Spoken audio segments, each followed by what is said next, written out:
bom dia! Hoje a gente vai falar sobre a investigação de casos de empresas que foram condenadas por prejudicarem a saúde mental dos trabalhadores. Esse daqui é o nosso elenco: o Arthur, o Cauã Cerqueira, a Isabelle, o Isaac, a Júlia Souza, Letícia Martins, Letícia Costa, Maria Eduarda, Maria Luísa e Rafael Vicente. Eu vou explicar um pouquinho sobre a nossa notícia. A nossa notícia fala da Verusca Donato. A Verusca, ela era uma jornalista e repórter em destaque na Globo. Ela trabalhou durante anos na emissora, mas pediu desligamento em 2021, por N fatores que eu vou explicar. A Verusca, ela denunciou a Globo por ter sofrido discriminação. Ela entrou na justiça alegando assédio moral e pressão estética. Ela era uma senhora de 50 anos e relatou que a pressão aumentou quando ela chegou na cidade, que ela interpretou como etarismo, que foi uma das coisas também que ela colocou no processo. Ela pediu a indenização de 13 milhões, mas só recebeu 50 mil. Então, essa é a explicação da notícia. Agora eu vou ler direitinho como que foi. Globo é condenada a pagar 50 mil a Verusca Donato, por imposição de padrões estéticos. Emissora também deverá arcar benefícios como FGTS e multa.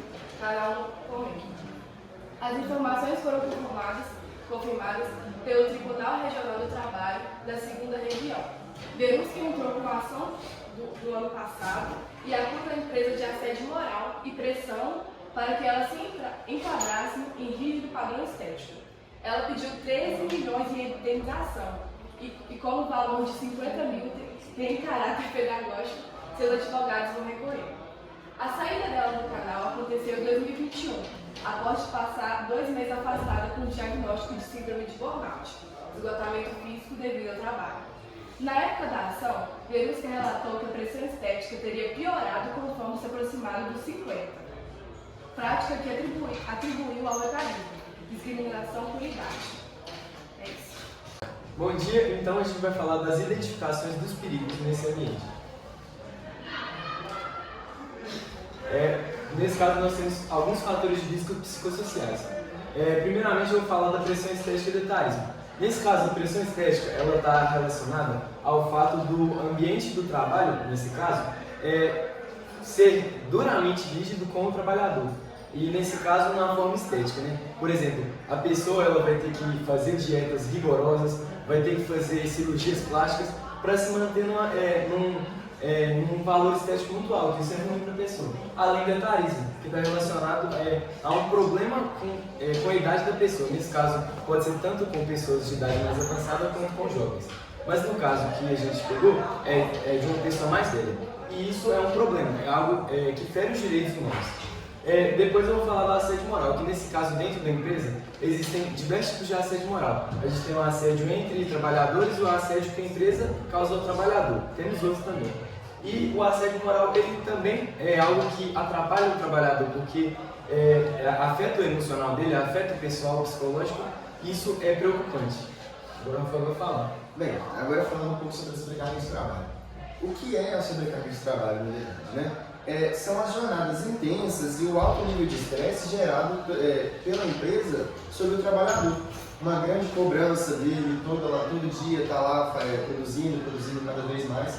E isso acaba desestabilizando o trabalhador, né? Acaba causando alguns tipos de doenças psicológicas e outras coisas. E também temos a falta de apoio organizacional, que seria a ausência de políticas claras de saúde mental e de acolhimento. Ou seja, falta de como se fossem os interesses da empresa sobre o trabalhador. Não se preocupar com a saúde do rapaz, com a saúde do trabalhador, com a saúde mental dele. E é isso. Amém. Então, gente, aqui a gente vai falar sobre as principais situações e evidências do caso da Verusca. Além desses tópicos que a gente pode mostrar para vocês aqui, a gente também tem sobre a cobrança explícita ou implícita sobre o peso. Além da aparência dela ser uma mulher mais velha, de já estar muito tempo no trabalho, pode implicar a questão sobre o peso dela.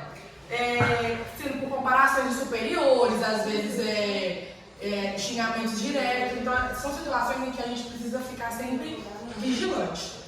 Tem também os feedbacks negativos na estética e não no desempenho profissional. Como ela já é uma atriz de muitos anos e começou a ser cobrada pela aparência física e não pelo seu desempenho, a gente já começou a perceber perceberem ali que o seu campo de trabalho já não estava sendo tão valorizado. E isso pode ocorrer com várias outras atrizes também.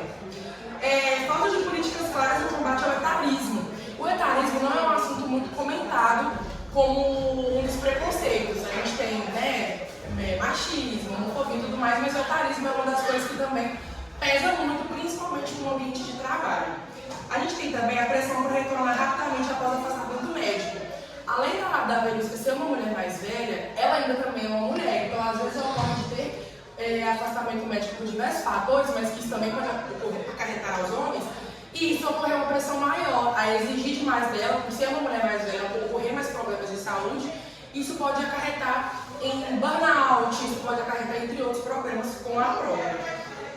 A desvalorização da competência, pelo fato dela ser uma mulher mais velha, as pessoas podem subentender que o seu trabalho já não é tão bom, que ela já está ficando para trás, que a nova geração já está chegando e que o trabalho dela já não é mais tão valorizado. O ambiente organizacional e competitivo também é pouco inclusivo, porque a gente tem, como eu falei, atores novos e acaba que o trabalho dela fica para trás, ela está sendo sem...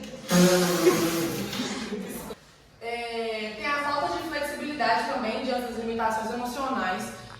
Como ela já é uma mulher mais velha, ela já tem, às vezes, família, entre outras situações, isso acaba faltando consideração e flexibilidade. A exigência de manutenção e aparência física também é uma coisa que eu já tinha citado anteriormente. A gente está vivendo numa era de muitas aparências, né? Às vezes exige cirurgias plásticas, às vezes exige mudanças drásticas na roupa ou no jeito até da pessoa de ser, e isso acaba acarretando a problemas de autoestima, entre outras coisas.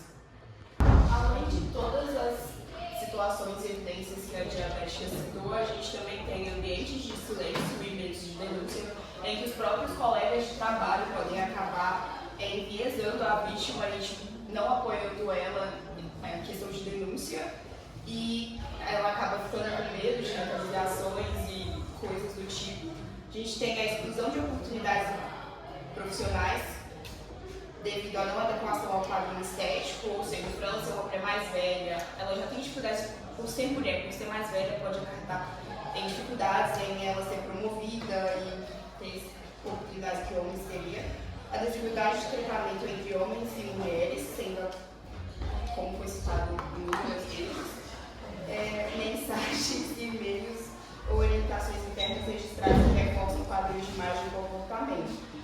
A gente tem sempre pressões impostas pelos próprios colegas, através de, sejam pessoais ou através de mensagens e e-mails, que podem ficar registradas e que vão reforçar essa exigência de padrão. E a gente tem um aumento de rotatividade em equipes devido a essa imposição etária. Bom, as principais consequências possíveis que acontecem com o trabalhador são: a primeira e mais comum é a síndrome de burnout, que é o esgotamento físico e mental causado sobre a sobrecarga do trabalho, né? Muita função determinada pelo trabalhador, que façam que ele fique cansado, estressado com o trabalho. A segunda é o transtorno de ansiedade e depressão, que quando o ambiente está meio hostil, meio pesado, faz com que o trabalhador não se sinta à vontade naquele ambiente e ele fica triste por não estar lá, ou então algum bullying praticado pelos funcionários dentro da empresa, enfim. A segunda é a queda de autoestima, que ocorre quando há assédio, discriminação, até pressão mesmo pelo patrão, o empregador que está determinando aquela função ao funcionário. Afastamentos frequentes e redução da produtividade é quando o trabalhador pega muito atestado médico por falta de vontade até mesmo de ir, né, comparecer à empresa, ou até mesmo por danos às questões das outras consequências aqui que eu citei. E a última é os impactos físicos, que causam no trabalhador também compactuando com as consequências que eu citei antes, que é a insônia, a fadiga e a pressão arterial, devido, né, como eu falei, às consequências que eu citei antes. Agora eu vou falar sobre as medidas de prevenção sugeridas. Algumas delas políticas de combate ao assédio e à discriminação, seria a forma de punição ou de advertência para alguns funcionários ou certos tipos de trabalhadores receber quando eles fazem algo dessa forma. A outra é proteção à saúde mental. Seria promover psicólogos, terapeutas, um suporte da própria empresa para dar essa proteção mental aos trabalhadores. E gestão de cargas de trabalho. Seria o uso de EPIs, uma forma de proteger o corpo e a saúde mental do trabalhador. Então, além dos três que o professor já falou, a gente também tem o treinamento de líderes e inclusão e valorização da diversidade. O treinamento de líderes consiste em que você vai treinar os gestores da empresa, os gerentes, as pessoas que têm um cargo superior, para elas poderem entender o adoecimento mental dos trabalhadores, aqueles que têm um cargo hierárquico menor do que eles. E além disso, quando você tem líderes treinados, você tem uma responsabilidade dada a eles. Então, você vai prevenir que ocorra esse assédio moral em relação a posições hierárquicas dentro da empresa.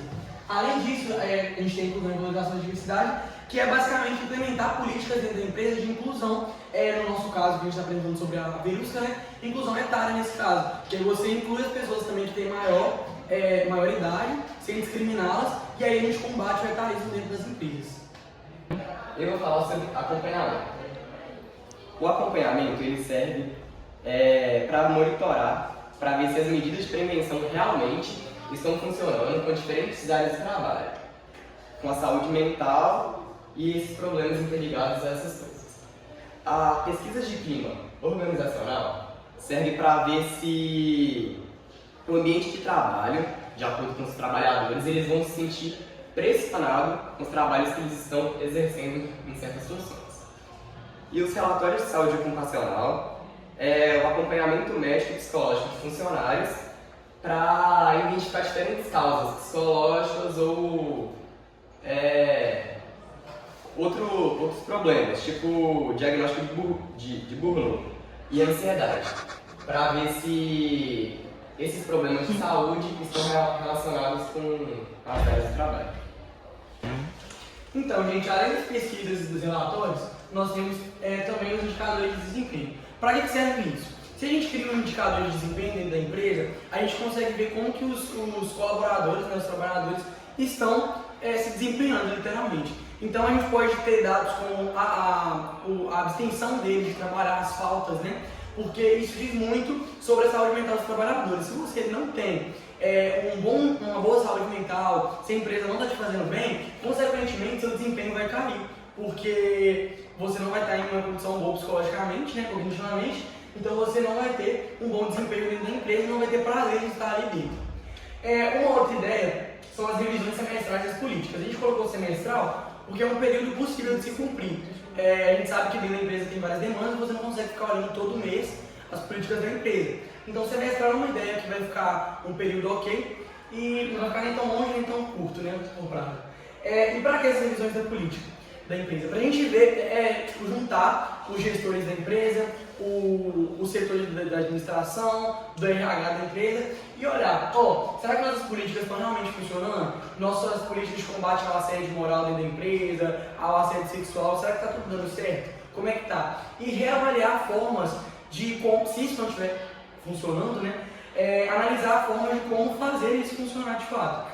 Porque os gestores estão lá para gerir a empresa da melhor forma. E isso, a posição deles reflete muito nos seus funcionários, nos seus colaboradores. E além disso, a gente tem um feedback contínuo dos trabalhadores. A gente sabe que a ergonomia organizacional diz muito sobre isso, sobre a questão de escutar o trabalhador. Porque quando você está num ambiente que você é escutado, você sente que você tem valor ali e que sua opinião, né, vale de alguma coisa dentro da empresa. Então, quando a empresa ela dá liberdade aos trabalhadores de fundamentarem as suas opiniões, suas ideias em relação ao que está acontecendo dentro da empresa, você tem também um canal de escuta de quem realmente está vivendo aquilo. Porque como que eu vou resolver um problema que eu não vivo ele? Então a melhor forma de resolver um problema é escutar quem está na linha de frente sofrendo aquilo. Quem está sofrendo assédio moral, quem está sofrendo assédio sexual, os problemas, né, por hierarquia da empresa. Então, uma ideia é criar um bom canal de comunicação entre gestão e colaboradores. E esse é o nosso trabalho. A gente agradece pela atenção e é isso. Valeu, Wilson.